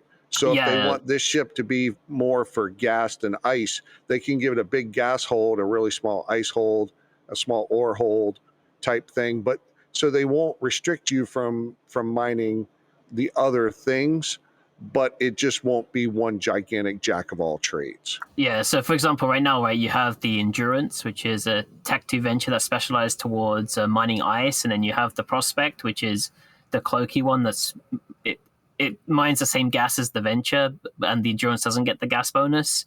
That way you could you could buff the ice hold on the Endurance without necessarily making it better at mining gas or better at mining ore, in its like specialized role. And then for the same for the Prospect, like you could give it a bigger gas hold if you wanted to without like changing like its ice hold or its ore hold. So you like give each one like its own little niche. Well, the ore ships used to have a niche. I remember that. So yeah, they got two-sided though, right? And then they got moved into like a little specialization now. Because I know the skiff used to be like for deep core mining, for mining Mexilin. Yeah. Oh, sorry, Merkotze. And then the Mackinac used to be ice, right? And then the Hulk used to be just the best one for ore. But then they just changed that around for Tieraside so that the Mackinac Retriever had the biggest ore hold, the Procurer and the Skiff are the tankiest, and then the Hulk and Corvette mined the most. Yeah, yep, I remember that. Not happy about it, but yeah. Well, the It used to be if you mined a certain thing, it would actually explode on you because it would overheat. Yeah, well, that still happens. It's deep core mining, right? If you, but the explosion is so weak that it doesn't really matter, to be honest. Like I think the cloud does like 30 DPS if you sit in it. It's like really pathetic. Like even if you put a rookie ship in it, it takes it like 2 minutes to die. So I mean, that change was great. Procure is now a great combat ship, right? Wow. So, if we go back to something being obviously wrong, having gas in capitals and being able to... the reason I think gas went into capitals was that wormhole industry basically doesn't exist. Like, you got T3 industry, but T3s aren't really being... Well, they weren't being built at the time. So that industrial people who are in wormholes, they didn't really exist. And all they did was they ship everything in from Jita. So I think one of the reasons gas went into capitals was to give a reason to do industry and wormholes. But I think it's proven that wormholers typically aren't really interested in doing industry, and it's caused a huge bottleneck to make bigger ships with trying to haul the gas out of the wormholes. So this is where you can see there's an obvious issue that CCP are going to look at fixing is A, making gas easier to mine, and B, getting it out of wormholes easier. I can see that as being a side effect, that it makes, but as far as being a reason CCP did that, no, it was to place the gas into caps is to decouple it from the mineral market being solely, resourced there. And that was an underused thing. Now, you're right. The side effect is the effects it's had on the wormhole folk. So I tried to do industry and wormholes for a while, and you couldn't compete with anyone because nullsec gets jump freighters and various sub advantages anyway. And then you got issues with system indexes, and then you got issues with if your thing gets popped, you're going to lose a lot more. So wormhole industry kind of didn't work, so I had to go back to nullsec because of that. So when I heard about gas going into capitals, I was like, I'm going to go do this, I'm going to go do this. And then I realized most of those issues still exist. Like getting it out of wormholes is still going to be too much of an issue. So I think that's where a lot of these changes are going to look at fixing. Yeah, gas compression in this case. Yeah. So you don't have to do the industry in the wormhole itself. You can just compress it and sell it to someone like Kenneth. Be another one of his suppliers. Just for some backstory, I was doing some research about, it might have been 2 weeks ago. I went to Jita, and what I did, I went to Eve Cookbook. I put in an ME10 Revelation, and I put, give me the full Monty. And then I made a buy list out of that. Went to Jita, imported my buy list, and just started hitting the little number tab in the right for quantity. And when I got to 12, what do you think the first item is that I ran out of that I could no longer buy to build Revelations? The gas. Tritanium. Nope. Water. I did hear that. You can't build like core temperature regulators or something. You need 250 of them to go into a capital one, and there's like there's like something like you could buy out of Jita if you try to build like 20 dreads or something. Yeah. So all this talk about gas and blah blah blah, because I think I got to like 26 of them before I ran out of gas. So that's like millions and millions of water before I'd ever run out of gas. Now that's just Jita. And I really cringe when I use that reference to Jita because Jita isn't Jita for anyone who's played more than a couple years. But that is the state right now. That almost mimics nullsec, but I can lean on some friends that have, 20,000 people who, if we say, hey, we need lots of water, pretty soon I'll drown, right? So, that kind of stuff still exists, but the gas is typically not the problem that I'm seeing right now. So I tend to disagree a little bit with that because if you're ever going to build cap, you're not going to ever do it in high sec because you can't. So buying water in Jita, because it's so bulky, that water will never make it into a cap where some of the other stuff in Jita might. The water in Jita will make it to other high sec different versions of PI further down the chain.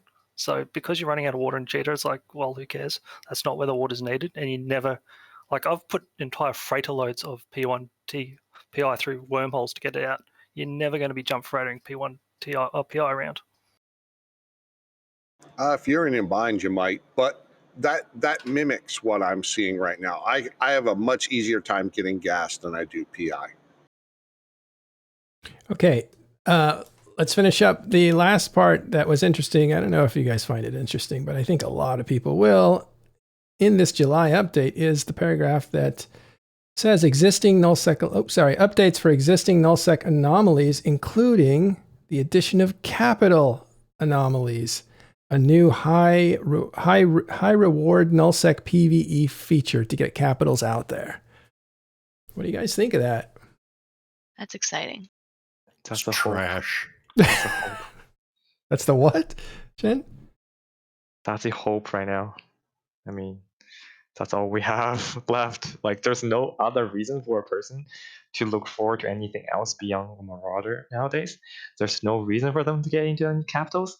So nowadays, capital is more like in the same spot as a fax beforehand, where it's only used for PvP and big battles. So you rarely see them used on a daily basis. And with the introduction of this, you can really see people trying to hit a higher spot than a Marauder. So aspiring to bigger ships is what you're saying.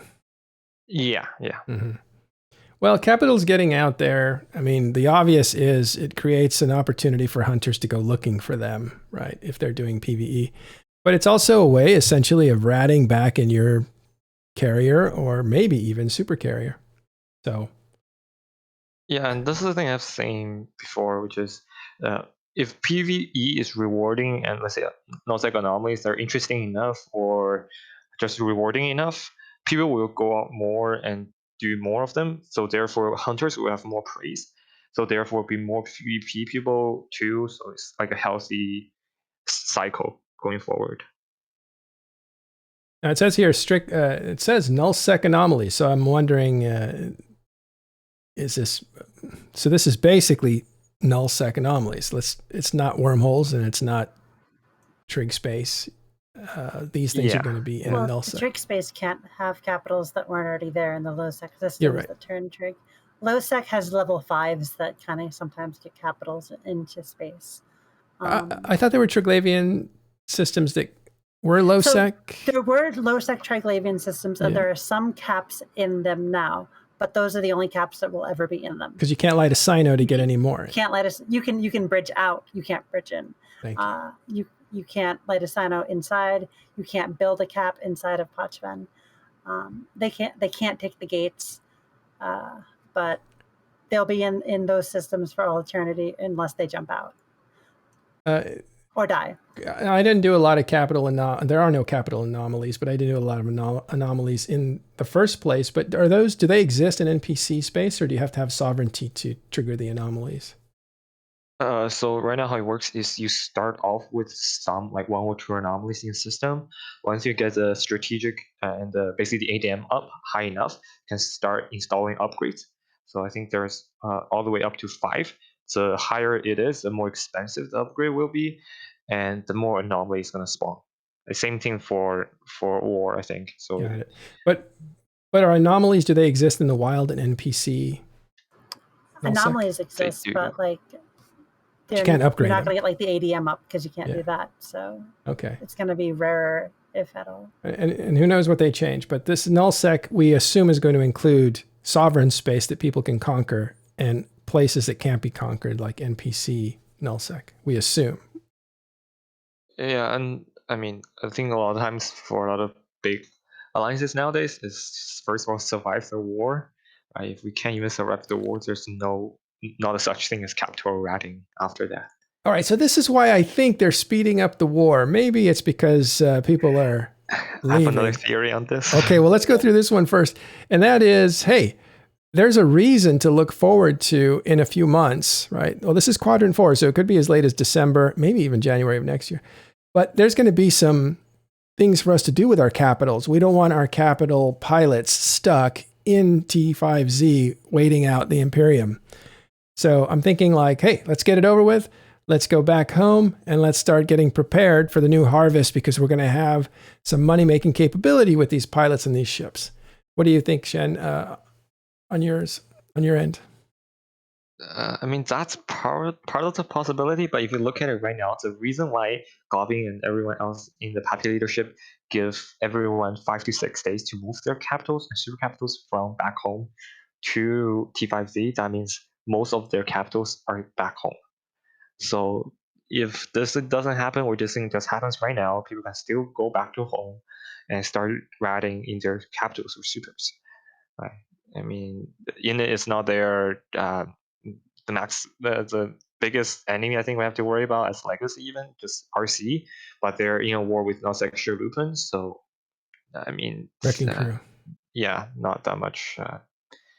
Oh, much threat out there. I think. Wrecking Crew and NSH, are they actually at a war officially, or is that just? I think they're still preparing for it. That's what I've been hearing. Right. But also on that note of just how mechanics works. Yeah. I would say this. I used a hell to try to rip down an NPC dread before. It takes me about half minute to kill a 60 million worth of an NPC dread. So if they put 5 of them and they spawn like 10 of them per site, that'll be like 20 minutes, and that'll be 600 million gone right there. Yeah, that's too much of a faucet. I don't know how the way that they're going to maintain that, but if they keep it the way that it is right now, then that's the way that it's going to go.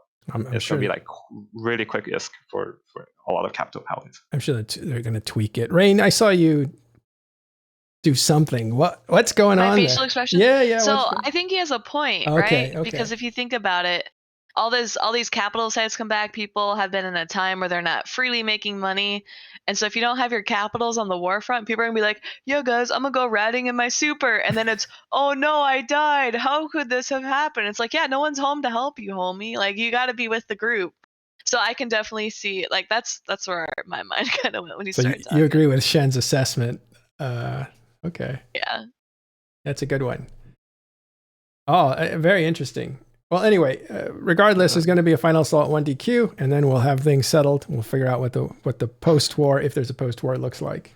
All I can think of about the capital sites, if it's like NPC dreads, is how the rats in sites, when you try to gank a ratter, often turn on you because they have like Stockholm syndrome, and NPC dreads obliterate subcaps. Like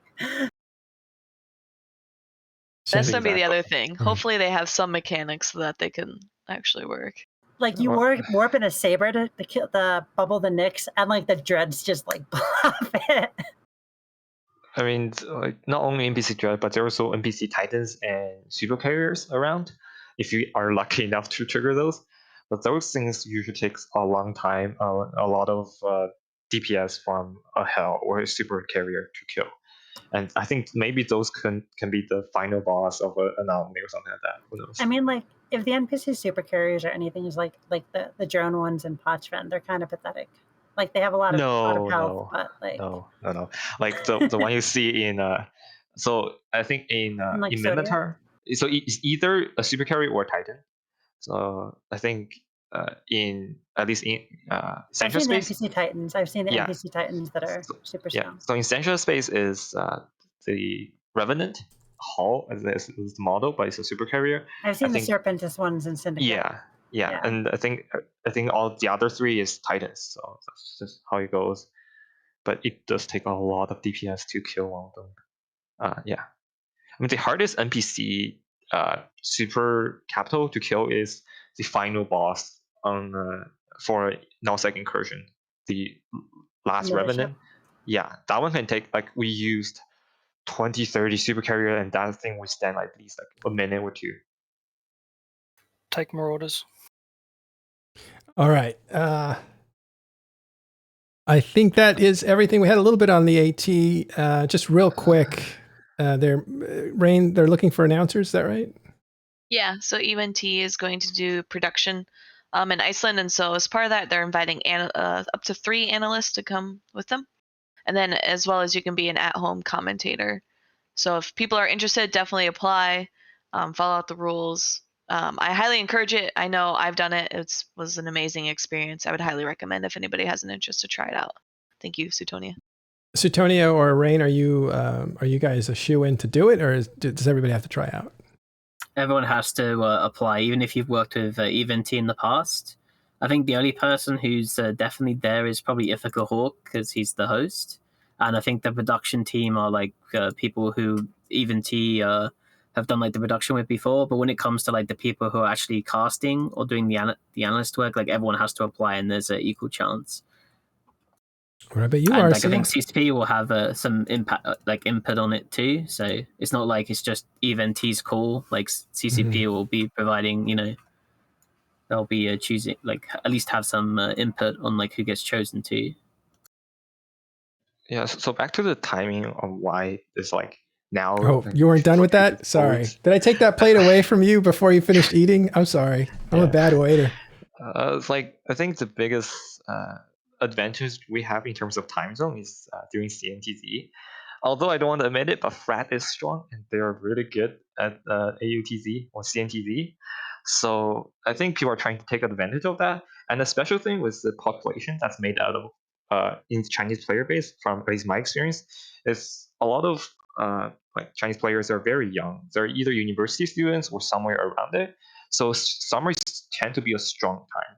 That's where you see the PCUs flattening, not like AUTC going down same as the other two time zone. So I think they want to do it before the summer ends. So we have a full head force in during CNTZ to push it, because I think the only people that have groups has like PLA, Drukaris, and Ranger regiments. I think there's 3 groups in the Imperium that's like in AOTZ or CNTZ. You guys are going to have to do a lot of work. Well, it's going to be Frat. We'll be cheering them on and watch they die. Follows. You're going to cheer them on like, I'm going in after you. Yeah. You go if first. They're winning, we're happy because ghosts are getting defeated. If they're losing, we're happy because they're losing fleets. So win-win for us. Either way. Yeah. Just all joking aside, but yeah. All right. Well, thanks, guys. Do you guys have any last things you want to say? Any pro tips? Arcia, do you want to reveal that you're going to try out for the Alliance Tournament shoutcast team, stuff like that? I haven't given it any thought at all. Start now. Start now. All right. You guys have anything else you want to cover before we go? We talked about this the other day with the Alliance Tournament. A lot of people are saying, yep, that's good for the 12 people who do it. And I get it. But the community team has solidly grown over the past year. They're up to like 5 or 6 people now that are the forward face, and then there's still more behind the scenes. And CCP is putting money into this. Anytime they put money into the game, even if it's a part of the game that you may not like or care for, it's still them reinvesting in the game. And that is always a good thing. Just like, some change comes out and you don't care about it because that's not your play style, it's still something that they are investing in. So it's good for everybody, no matter what. Yeah, and it brings players back into the game that are FC types and capable of creating content for PvPers while they're around the game. A lot of those people actually, they go into hibernation when the tournament's not around. All right, Con, you were going to say something, I think? Yeah, just real quick. I don't think anybody ever brought it up, but I feel like the gas and the ice holes changes are going to be related to T1 haulers. I feel like the Galente already kind of has something similar to that. So what I'm thinking is they're just gonna just clean that up a little bit and have each hauler maybe have a specific type of ore they haul, and give them either a gas hold or an ice hold or an ore hold. Yeah, like the Minmatar, the Caldari, and the Galente have them. The Amarian, the Minmatar, and the Caldari don't currently have those ore space basic ships. They have more like align time or more tank. So I'm thinking that might be what CCP meant by the extra bays, not so much adding them to every barge. Yeah. Thanks. In regards to the Alliance Tournament, one of the things that was announced that I want to give a shout out for being a good idea was the mercenary rule that they added. for a long time, my biggest criticism of the Alliance tournament when it ran was that it was harder for small alliances to participate, being that you're locked to only people within your alliance. And since people create like super alliances anyway, it already defeats like the spirit of, oh, it's only your alliance, because they're making alliances just for the tournament anyway. So just like allowing groups to have some amount of people from outside of the alliance to make up for numbers if they're smaller is definitely a positive change that I would like to give a shout out for as a good addition to You can the only Alliance play tournament. for one team, though. Is that how it works? Yeah, you can only play for one team. All right. Well, no point in making a team TIS. You guys all play for other teams in the tournament. So but I think you'd have to be like an alliance, and then like a half, like at least 10 people, or you can have up to 10 people from outside, I think was the rule. And if you're Yeah, a there's mercenary, 10. you can't be in an alliance that's in the tournament. So like if PL had a tournament team and someone from PL wanted to be a mercenary for someone else, they couldn't do that because they would have to be on PL's team. Yeah, the reason behind that as well is CCP obviously is very anti-collusion, and that's like part of the anti-collusion rules. All right, well. Yeah, that makes sense. But like for like a small alliance that has like another small alliance as a friend, the two can actually Yeah. together. So for example, right, with Minmatar, right, you could have EM and Ushrakan and PNS. Electus Batari Or and EM and Wild DK too, Geese yeah. all like have a team together. Well, I'll be a team of one then. I'm gonna try throw my hat in the ring. Maybe I can get Nick in on it. Oh yeah. Yeah, this helps I'll bring my RVB too. Orca. It sounds like a whelp of Plex if you're just going in solo. Well, in years prior, groups like RVB could already play. So like other groups in the past have, like CCP has made exceptions for them. Like Castabouts was like half NPC players because of the way the group works. Yeah, Right, but and this just solidifies it. Yeah, it's this one better makes to it have a lot something- easier. Yeah, have something clear, solidified in the rules, so it doesn't look like, oh, people are playing favorites, right? I highly appreciate this mercenary. Yeah, and rule. there's some cases, right, where you might have like, I don't know, a team, let's say Minmatar FW team, where there's like 8 Electus Matari people and they only need 2 more people, but it would be like really weird for CSP to make an exception for like the one Ushrakan guy who's joining your team. Yeah. But with this rule, then at least you can do that very easily. Yeah, for like example, when we pinged for interest in the tournament in EM, we got 7 people to say they were interested in actually doing the practicing and stuff, and that falls short of what you need. All right. Well, thanks very much. Time for me to go off into EVE Online and do some mining out there in Mara. I think that's low sec. If you guys want to come hunt for me, I'll be mining there. And I want to say thanks to everybody that showed up today. If you want to mine and have fun, come see me. Yeah, I might. All right. Thanks a lot, Nick and Kenneth, the Elder Khan, Arcia, Rain, and Sutonia, Enren, and of course, Shen. I think all you guys for showing up. A big group today, lots of information. Thank you guys for sharing all that with everybody else. That's all that we have time for this week. We will see you next weekend for the weekend review. Until then, fly safe. Oh, by the way, I'm not going to be in Mara. You don't need to come look for me. I was just trying to see who would show up. All right. See you later.